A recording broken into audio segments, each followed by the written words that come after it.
Jesus spoke about rivers. Rivers. You're not just going to have a sip of power. You're going to swim home in a river of power. It's the power of the Holy Spirit. Are you ready?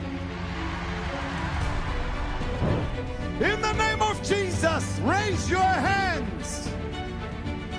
जब एक छोटे से German गांव में एक बच्चे ने प्रभु यीशु मसीह के लिए अपने हृदय को समर्पित किया, तब किसी ने नहीं सोचा था कि यही बच्चा एक दिन पूरे अफ्रीका को प्रभु यीशु मसीह का सुसमाचार सुनाएगा।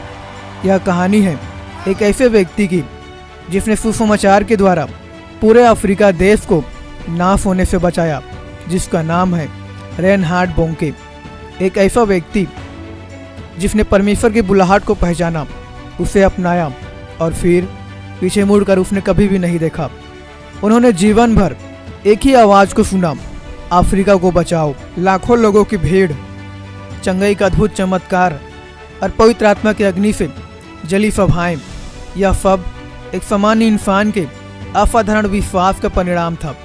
यह सिर्फ एक जीवन की कहानी नहीं, यह उस परमेश्वर की महिमा है जो एक साधारण इंसान के समर्पित जीवन के द्वारा करोड़ों लोगों के जीवन को नाश होने से बचाया। उनका जीवन हमें इस बात को सिखाता है कि जब एक सामान्य इंसान भी परमेश्वर की आज्ञाओं को मानकर उसकी बुलाहट को पूरा करने के लिए जब वह आगे बढ़ता है, तब परमेश्वर उसी साधारण इंसान के द्वारा अपने महान कार्य को पूरा करता है। 19 अप्रैल 1940 को रेनहार्ड बोंके जी का जन्म जर्मनी के कोनिग्सबर्ग शहर में हुआ था, जो उस समय दूसरी विश्व युद्ध के वजह से प्रभावित था। उस समय जर्मनी में हिटलर का शासन चल रहा था और पूरे देश में युद्ध का माहौल था। बमबारी और सैनिकों के बीच में हो रहे युद्ध के वजह से लोग डर में जी रहे थे। उनके पिता एक सैनिक थे और बाद में उन्होंने पास्टर के रूप में सेवकाई को पूरा किया।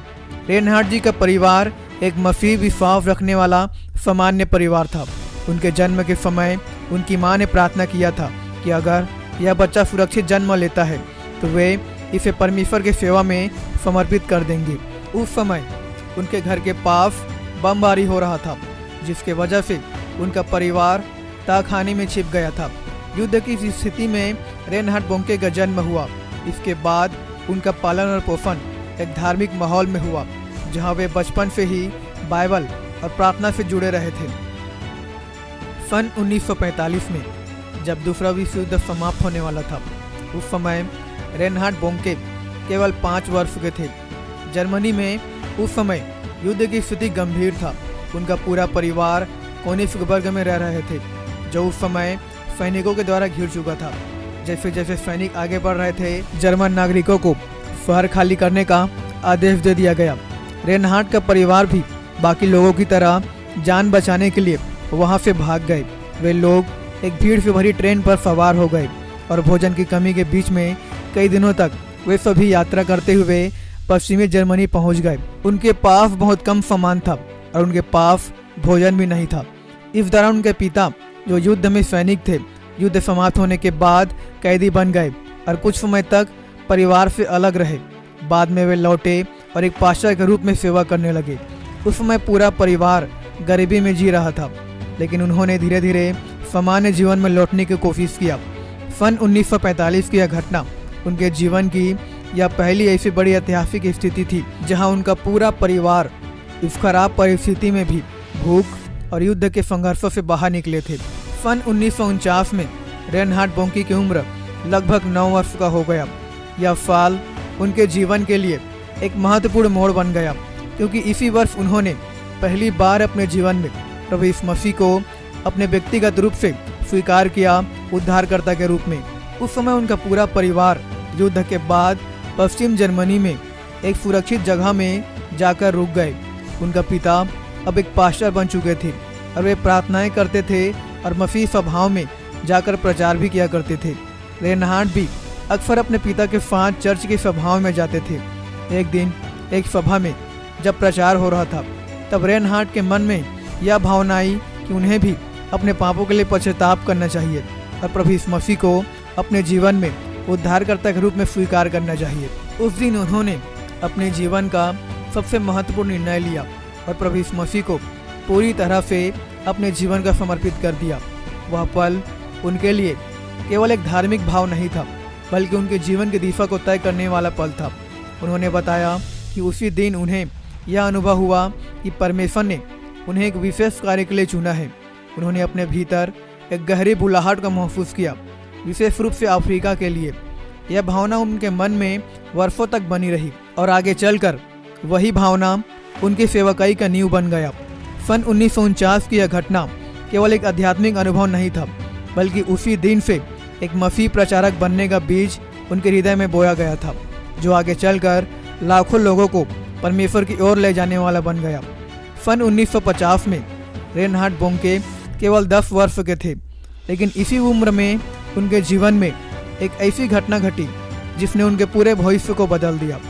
जब उन्होंने एक दिन प्रार्थना के समय यह अनुभव किया कि परमेश्वर उन्हें अफ्रीका भेजना चाहते हैं, उन्होंने स्पष्ट रूप से परमेश्वर के आवाज़ को सुना, जिसमें परमेश्वर ने उन्हें कहा, तू अफ्रीका जाएगा और मेरे लिए प्रचार करेगा।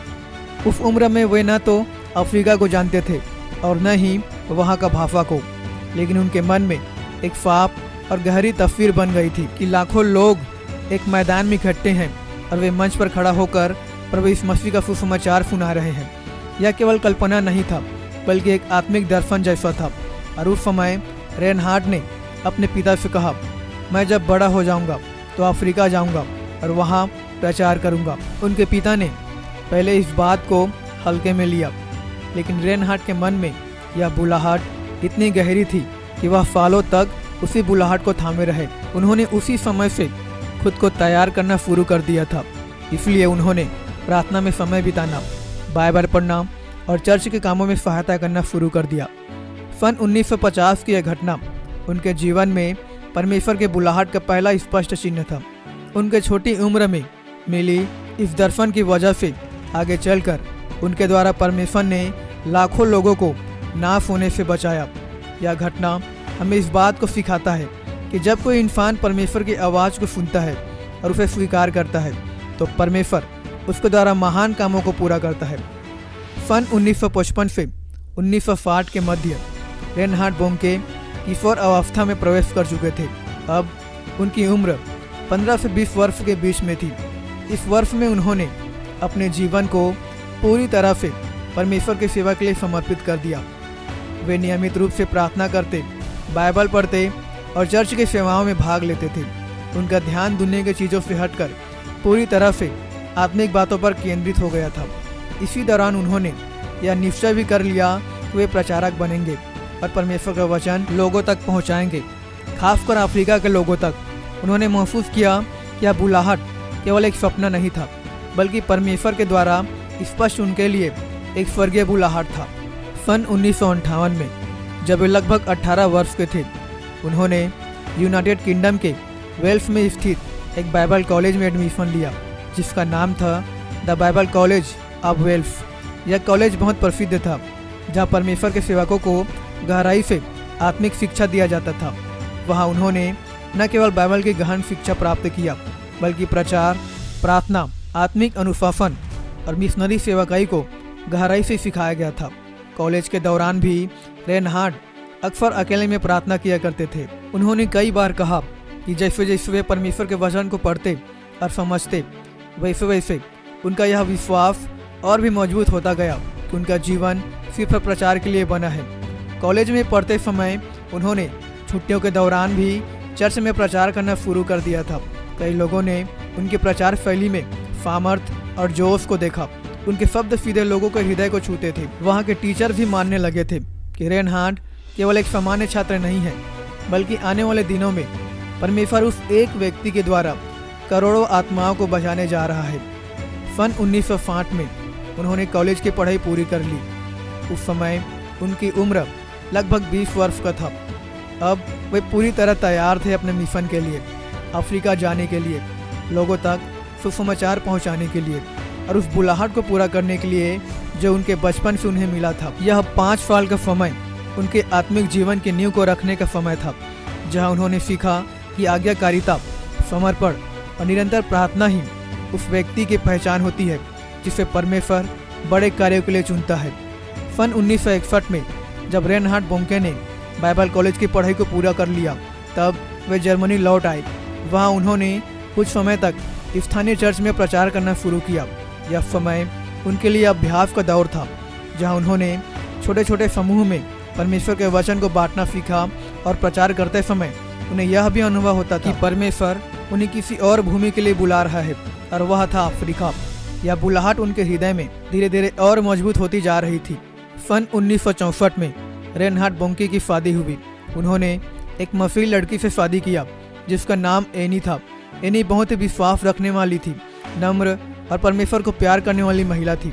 रेनहार्ड ने जब एनी को पहली बार देखा तो उन्हें यह महसूस हुआ कि यह वही जीवन साथी है जिसे परमेश्वर ने उनके लिए चुना है। एनी का विश्वास मजबूत था और वह पूरी तरह से तैयार थी कि चाहे कोई भी परिस्थिति आए, वे परमेश्वर के बुलावे में अपने पति के साथ खड़ी रहेगी। विवाह के बाद दोनों ने मिलकर यह निर्णय लिया कि उनका जीवन आराम और परिवार के लिए नहीं, बल्कि पूरी तरह से परमेश्वर की सेवा के लिए समर्पित रहेगा। उन्होंने प्रार्थना में बहुत समय बिताया और परमेश्वर की सहायता मांगी कि उन्हें इस देश में और कैसे सेवा करनी चाहिए। एनी ने कभी भी यह नहीं सोची कि उन्हें एक आसान जीवन मिलेगा। उन्होंने आराम से ही जान लिया था कि एक मिशनरी जीवन में त्याग, बलिदान और संघर्ष होंगे, लेकिन इसके साथ परमेश्वर की उपस्थिति और सामर्थ्य भी उनके साथ में रहेगा। सन 1964 की यह घटना रेनहार्ड के जीवन की दिशा को बदलने वाली घटना थी। अब वे केवल अकेले नहीं थे, अब उनके साथ उनकी पत्नी भी थी, जो न केवल जीवन में बल्कि आत्मिक सेवा में भी उनके साथी बन चुकी थी। विवाह के कुछ समय बाद उन्होंने यह भी निश्चित कर लिया कि वे अफ्रीका में सेवा करेंगे, और इसके लिए उन्होंने तैयारी भी पूरी कर दिया था। यह घटना हमें इस बात को सिखाता है कि जब परमेश्वर किसी को बुलाता है तो वह उसके साथ ऐसे लोगों को जोड़ता है जो उस बुलाहट को पूरा करने में मदद करता है जिसे परमेश्वर उनके जीवन में देता है। सन 1969 में रेनहार्ड बोंके अफ्रीका देश के एक छोटे से गांव में प्रचार कर रहे थे। वे और उनकी पत्नी एनी गांव जाकर प्रभु का सुसमाचार सुनाते थे, लेकिन यह समय उनके लिए बहुत ही कठिन था। बहुत से लोग उनके बातों को सुनना नहीं चाहते थे। कई बार ऐसा होता था कि वे दूर दूर तक चलकर प्रचार करने जाते थे, लेकिन वहाँ पर सिर्फ 4 या 5 ही लोग आते थे। कई बार बारिश की वजह से रास्ते कीचड़ से भर जाते थे, खाने की व्यवस्था नहीं होती थी। वे एक छोटी झोपड़ी में रहते थे और वहीं से अपनी सेवकाई चलाते थे। इस साल उनके हृदय में एक सवाल लगातार उठता था, क्या मैं सच में परमेश्वर की योजना में चल रहा हूँ? रेनहार्ड ने इन सवालों को लेकर परमेश्वर से बहुत गहराई से प्रार्थना किया। उन्होंने कई बार अकेले बैठकर रोते हुए परमेश्वर से पूछा, हे प्रभु, जब आपने मुझे बुलाया था तो क्या यह सब इसलिए था? सिर्फ कुछ ही लोग। लेकिन इसी समय उन्होंने एक बात को सीखा कि परमेश्वर हमें थोड़े में विश्वास योग्य देखना चाहता है ताकि वह हमें बहुतायत में उपयोग कर सके। रेनहार्ड बोंके जी ने हार नहीं मानी। उन्होंने यह ठान लिया था कि चाहे लोग कम आए, लेकिन फिर भी वे परमेश्वर के वचन को निरंतर सुनाते रहेंगे। उन्होंने हर एक सभा को ऐसे लिया जैसे वह सबसे बड़ी सभा हो, और यही उनकी असली बल था। वे छोटी शुरुआतों को भी गंभीरता से लेते थे, क्योंकि उन्हें मालूम था कि परमेश्वर का कार्य एक दिन बहुतायत का प्रतिफल लाएगा। यह घटना हमें इस बात को सिखाता है कि जब हम परमेश्वर के बुलाहट में चलते हैं तो शुरुआत में परिस्थितियाँ कठिन हो सकती है, लोग हमें नज़रअंदाज कर सकते हैं, लेकिन अगर हम डटे रहे और विश्वास न छोड़े तो परमेश्वर निश्चित ही अपने महान कार्य को पूरा करता है। एक दिन जब वे अकेले में प्रार्थना कर रहे थे, उन्होंने एक दर्शन देखा। उस दर्शन में उन्होंने पूरा अफ्रीका महाद्वीप को देखते हैं जो प्रभु यीशु मसीह के लहू के द्वारा धोया जा रहा था। इसके साथ ही एक स्पष्ट आवाज़ को सुना जो परमेश्वर ने उनसे कहा, रेनहार्ड, अफ्रीका को मेरे लिए जीत लो। यह दर्शन रेनहार्ड के जीवन का सबसे बड़ा मोड़ था। यह कोई साधारण सपना नहीं था, बल्कि परमेश्वर की ओर से उनके लिए एक मार्गदर्शन था, एक बुलाहट, एक जिम्मेदारी जिसे उन्हें पूरा करना था। उस दिन से उनके भीतर में एक आग जल उठी। उन्होंने यहाँ ठान लिया कि अब वे सिर्फ गांव में नहीं बल्कि पूरा अफ्रीका को जीतने के लिए प्रचार करेंगे, लाखों लोगों तक प्रभु यीशु मसीह के प्रेम को पहुंचाएंगे। उन्हें अब यह साफ समझ में आ चुका था कि उनका मिशन केवल छोटे समूहों तक सीमित नहीं है, बल्कि पूरा अफ्रीका उनके सामने में है जिन्हें उन्हें बचाना है। पर समस्या यह थी कि उनके पास इतने बड़ी स्तर पर प्रचार करने के लिए उनके पास भी कोई साधन नहीं था, न पैसे, न टीम, न तंबू और न ही कोई बड़ी योजना। लेकिन उन्होंने यह निश्चय किया कि अब वे पीछे नहीं हटेंगे। उन्होंने प्रार्थना करते हुए परमेश्वर से कहा, प्रभु आपने मुझे बुलाया है, आप मुझे साहस और मार्गदर्शन दो। उन्होंने यह ठान लिया कि अब वे पीछे नहीं हटेंगे। वे जहाँ हैं वहीं से उस बड़े उद्देश्य को पूरा करने का शुरुआत करेंगे। सन 1974 में इस विश्वास के साथ उन्होंने ऐतिहासिक कदम उठाया। उन्होंने अपनी प्रचार सेवकाई को एक नया नाम दिया, क्राइस्ट फॉर ऑल नेशंस, जिसका मतलब था हर राष्ट्र के लिए मसीही। इस नाम के साथ उन्होंने एक नई सोच की नींव रखी कि प्रभु केवल एक देश या संस्कृति के लिए नहीं, बल्कि हर एक देश, हर रंग, हर जाति और हर एक भाषा के लिए है। उन्होंने अपनी पहली बड़ी प्रचार सभा के लिए एक तंबू मंगवाया जिसमें लगभग 800 लोग बैठ सकते थे। यह तंबू उनके विश्वास का प्रतीक था, क्योंकि इसके पहले सिर्फ 30 से 40 लोग ही उनके सभाओं में आया करते थे। लोगों ने उनका मजाक उड़ाया, कुछ ने कहा यह असंभव है, लेकिन रेनहार्ड को यह विश्वास था कि अगर परमेश्वर ने बुलाया है तो परमेश्वर नाश हो रहे लोगों को लेकर भी आएगा और उनको उद्धार भी दिलाएगा। उन्होंने अपने साथ कुछ वफादार लोगों की एक छोटी सी टीम बनाई और उन्हें मसीही शिक्षा देना शुरू कर दिया। वे लोगों को प्रार्थना, प्रचार और सेवा के लिए तैयार करने लगे। सन 1977 में रेनहार्ड बोंके ने अफ्रीका में एक बड़ी सभा की योजना बनाई। यह सभा बोत्सवाना देश में हुई थी। इसके पहले उनके सभाओं में बस 100 से 200 लोग ही आते थे और कभी कभी 1000 लोग हो जाते थे। लेकिन इस बार पहली बार उनकी सभा में 10,000 से अधिक लोग एक साथ सभा में आए हुए थे। उनके लिए यह बहुत ही बड़ी बात थी। अब लोगों की संख्या बढ़ती जा रही थी।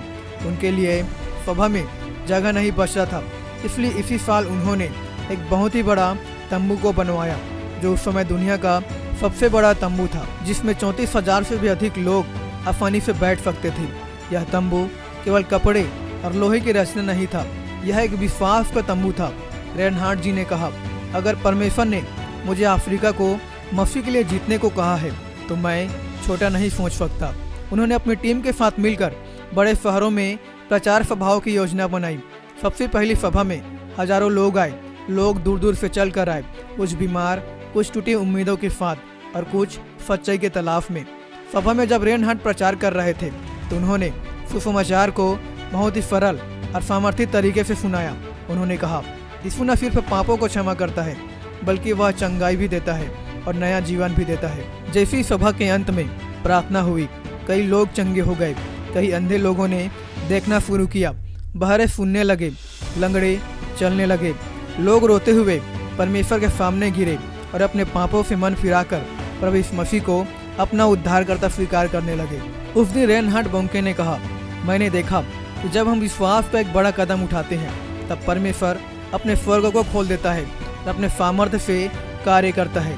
सन 1977 की यह घटना दिखाती है कि जब कोई व्यक्ति परमेश्वर के बुलाहट पर विश्वास करता है और निडर होकर कदम उठाता है, तब परमेश्वर असंभव को भी संभव बना देता है। सन 1980 में रेनहार्ड बोंके की सेवकाई बहुत ही तेजी से बढ़ने लगा। अब उनकी सभाओं में हजारों नहीं बल्कि लाखों लोग आने लगे। इस साल उन्होंने पहली बार नाइजीरिया के ओनिस्फा शहर में एक विशाल सभा का आयोजित किया। यह सभा खुले मैदान में हुआ, क्योंकि अब इस तंबू में भीड़ समाना मुश्किल हो गया था। इस सभा में लगभग 1 लाख लोग एक साथ इकट्ठे हुए थे। प्रार्थना के समय हजारों लोगों ने अपने हाथ उठाकर प्रभु यीशु मसीह का स्वीकार किया और हजारों लोगों ने अपने बीमारी से चंगाई को प्राप्त किया। सन 2000 में रेनहार्ड बोंके ने नाइजीरिया के लागोस शहर में फिर से एक बहुत ही बड़ी सभा का आयोजन किया। इस सभा में लाखों लोग शामिल हुए थे। यह सभा खुले मैदान में हुई और वहाँ एक दिन में लगभग 17 लाख लोग उपस्थित हुए थे। प्रार्थना के समय 10 लाख से ज़्यादा लोगों ने अपने पापों से मन फिराया और प्रभु यीशु मसीह को अपना उद्धारकर्ता के रूप में ग्रहण किया। यह सभा हमें दिखाती है कि अफ्रीका के लोगों के हृदय में प्रभु यीशु मसीह के लिए कितना प्यार है। वहाँ अनेक चंगाइयाँ भी हुई और लोग अपने जीवन में बदलाव का अनुभव करने लगे। सन 2000 में उनकी संस्था क्राइस्ट फॉर ऑल नेशंस ने तकनीकी का उपयोग करते हुए वीडियोज, इंटरनेट और सीडी के माध्यम से प्रचार करना शुरू कर दिया। अब प्रचार सिर्फ मैदानों में ही नहीं बल्कि घरों में पहुंचने लगे। लोगों ने कंप्यूटर और मोबाइल के माध्यम से भी उनके द्वारा सुसमाचार को सुनने लगे। सन 2009 में क्राइस्ट फॉर ऑल नेशन ने मोबाइल प्रचार गाड़ियां शुरू की, जिनमें स्पीकर और स्क्रीन लगे होते थे।